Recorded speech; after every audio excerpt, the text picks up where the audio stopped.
Hello dear students, this is the third part of the chapter 5. The name of the chapter is Maui's Kite. In last session you have read about the kite that wind blew the kite over and over out of the mountain and it will not be seen again. Mavi ने kite को fly करने के लिए wind keeper से request की थी कि wind को वो गार्ड से बाहर कर दे, आउट कर दे, और 4 winds, east, west, north, south, came from the guard and blew away the kites over the height of the mountain. Kite की रोप टूट जाती है और काइट स्काई में फ्लाई होकर डिसअपियर्ड हो जाती है. The winds continued to rage over the entire island. A heavy rain sent people. Okay. So the wind continued to rage over the entire island. A heavy rain sent people scurrying in all directions. The wind had proved who was stronger. So the wind moved very fast and wreaked havoc all over the island, and a heavy rain. Suddenly, rain began to fall. People scurrying means people started to run here and there in all directions. The wind had proved who was stronger.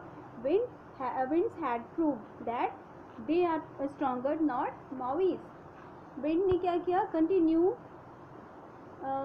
Rack करना start कर दिया, means तबाही करना start कर दिया पूरे island में, और एक हैवी रेन फॉलिंग स्टार्ट हो गई और पीपल क्या करने लगे, इधर उधर रैन करने लगे. विंड ने प्रूव कर दिया था that wind is stronger than Mavi. At last the keeper of the winds pounced on Ipu Nui and took it back to the cave. She worked all through the night, gently coaxing the wind back into the curd. There was so much devastation, and after seeing this, the keeper of the wind started to pounce on Ipu Nui. Okay, इतनी सारी तबाही देख करके keeper of the wind started to pounce on Ipu Nui, and she took it back to the cave. Pounce means attack करना, झपटना. So she pounced at the Ipu Nui and took it back to the cave. And she walked all through the night, gently coaxing the wind back into the gourd. Means she made many sweet talks to the wind. Wind की request किया बहुत ही ज़्यादा wind के लिए, sweet words में talking की, coaxing किया, और after that persuading somebody to do something by talking in a kind and gentle way. The means of coaxing means very sweet words में wind की request की कि please come back to the gourd. And finally the storm ended. People started calling Maui he who brought the great storm. His friends looked the other way when Maui came to visit. Finally जब wind keeper ने इतनी ज़्यादा request की कि please guard के अंदर आ जाओ wind, तो सारी विंड्स अंदर आ गई. उसके बाद स्टॉर्म एंड हो गया. पीपल स्टार्टेड कॉलिंग मावी को स्टार्ट किया कॉल करना पीपल ने, who brought the great storm. Mavi की वजह से इतना ग्रेट स्टॉर्म आया था. His friends look the other way when Mavi came to visit. Mavi की तरफ थोड़ा डिफरेंट टाइप्स से देख रहे थे, means he was the responsible for the storm. Finding himself alone with nothing to do, Maui built another kite. अब मावी के पास kite नहीं थी, उसने अपने आप को बहुत ही alone पाया, मीन्स सभी उससे कोई बात नहीं कर रहा था. सो उसने एक अपनी न्यू काइट बनाई. It was smaller than the first. ये थोड़ी सी small थी. He flew it near his home when there was no one else about. He would tie the kite to a rock and study its movement in the sky.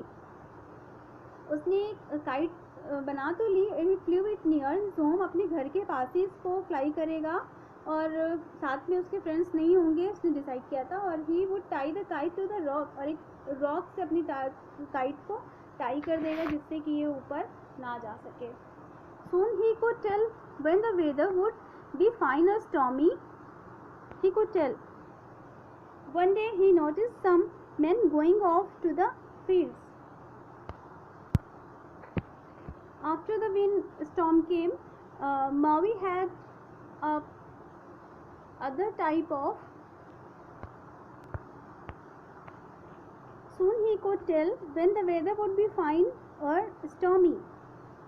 Since the storm came, the storm was very powerful. After the storm, Maui had changed something into him, that he could predict when the weather could be fine or when it would be bad.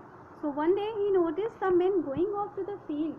One day he noticed, ने देखा कि कुछ men field की तरफ जा रहे हैं. उस दिन स्टॉर्म के आने के बाद से मावी में एक डिफरेंट थिंग आई थी. वो क्या थी कि वो प्रेडिक्शन कर सकता है कि वेदर कब अच्छा होगा और कब बुरा होगा. So called out Mavi. उन मेन को देख करके मावी ने क्या बोला, it will rain today, tomorrow will be a better day to walk in fields. Mavi ने उन मेन्स की तरफ देख करके बोला, आज रेन होगी, but tomorrow will be better day to walk in fields. Tomorrow बहुत अच्छा दिन होगा फील्डिंग के लिए. The men just scolded at him, but soon it did begin to rain and the men came running back to the village looking in amazement at Maui. Scold means frowned. The men just scolded at him means men were making a face, means at the means at they were showing an expression of frown, means उन्हें मावी का reaction अच्छा नहीं लगा, prediction अच्छा नहीं लगा, तो उन्होंने अपना फेस बनाया. Means but soon it did begin to rain, but जैसे ही वो फील्ड के पास पहुंचे रेन स्टार्ट हो गई. And the men came running back to the village looking in amazement at मावीज.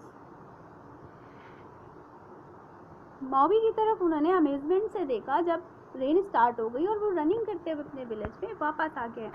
Another day Maui warned a group of women that their clothes would be blown away from the drying place because his kites told him that there would be a storm that day.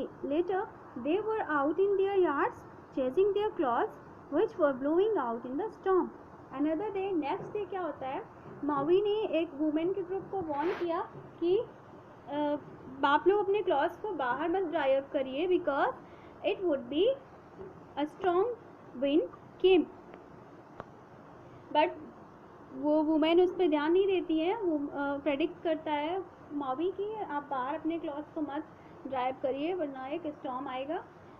और जल्दी क्या दिखता है कि वो सब अभी अपने यार्ड्स में भागती हुई दिखाई देती है इधर से उधर अपने क्लॉथ्स को पकड़ने के लिए, क्योंकि स्टॉर्म आ चुका होता है. In the time village people began to depend on Mavi and his kite. Mavi ने बताया था कि उसकी काइट उसे बताती है वेदर कैसा होगा, क्योंकि काइट फ्लाई करता था और काइट ऊपर जाती थी हाइट पे और वो पता करती थी कि वेदर कैसा होगा. तो विलेजर्स मावी पे डिपेंड हो गए थे और उसकी काइट पे. जब भी उन्हें कोई काम करना होता था तो वो मावी से आस्क करते थे that the weather could be fine और bad. He taught them how to tell from the dancing movements of the kite which days would be good for planting or fishing or drying cloths. Villagers Mavi पे depend थे totally. और मावी उन्हें क्या teach करता था, मावी उन्हें teach करता था दैट उसकी काइट डांसिंग मूवमेंट के थ्रू मीन्स उड़ते हुए जाती थी डांस करते हुए, और डांसिंग मूवमेंट के थ्रू वो बताती थी kite that the weather would be good for planting, कब प्लांटिंग के लिए वेदर सुटेबल है, कब फिशिंग के लिए लोगों को जाना होगा, और कब ड्राई क्लॉथ करने के लिए क्लॉथ्स को बाहर डालना होगा. People now started calling him teacher of the weather. People अब मावी को क्या बुलाने लगे थे, teacher of the weather. Even the keeper of the winds no longer shunned him, and Maui had learned his lesson. Never again did he call for the winds of Ipu Iki or Ipu Nui. Even the keeper of the winds no longer shunned him. Keeper of the wind ने भी उसको अपने आप से अलग कर दिया, means अब उसको छोड़ दिया था मावी को, उससे बात नहीं करते थे. And Maui had learned his lesson, और मावी को एक लेसन मिला. Which lesson he got that never again did he call for the winds of Ipu Iki और इपू नुई. अब वो दोबारा कभी भी उस विंड्स को नहीं बुला सकता, नहीं बुलाएगा. Okay, so the lesson ended here. It is extract from the Hawaii legend. Hawaii is a island. तो हवाई आइलैंड की ये लीजेंड है. Legend means story which is passed by the generation. So the lesson ended here. Do the question answer of this chapter. First question is, how did Maui built his kite? Maui ने अपनी kite कैसे बनाई? Why did Maui go to the keeper of the winds? Wind keeper के पास Maui क्यों गए? What advice did the keeper give Maui and his friends? Maui और उसके friends को कीपर ने क्या एडवाइस दी थी? What caused the storm? Storm क्यों आया था? And how did Maui come to be known as the teacher of the weather? Maui को teacher of the weather क्यों कहा गया? Okay, so meet you in the next video, next session. Goodbye.